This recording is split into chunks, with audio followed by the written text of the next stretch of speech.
Ding dong, the dongle is dead.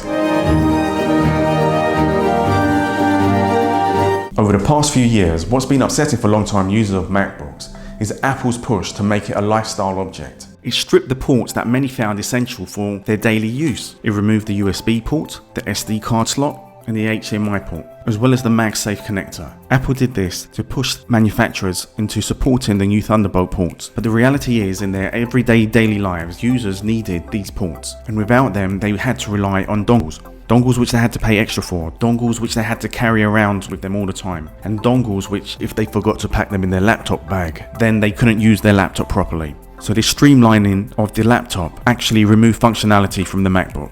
The HDMI port is back. Something to note, it's HDMI standard 2.0 and not 2.1. This means it cannot handle dynamic HDR and it can only handle 4K 60 FPS. The cost difference between this and 2.1 is negligible, so this is likely a deliberate choice. Apple doesn't want people using cheap TVs as their main screen, but it has included a port for compatibility when you need to output your display when you're in a foreign environment. And it also may hint that the rumoured budget Apple display is on the way. And when I say budget, I mean budget for Apple's prices.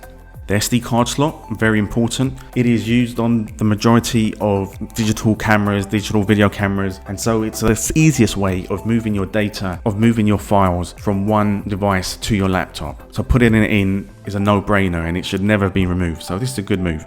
And of course the return of MagSafe, which means that if you trip over the cable, you're not likely to drop your laptop. Very good. So the ports being returned is an overdue move, but Apple knows that pro users want to use it for more than just browsing Twitter and Starbucks.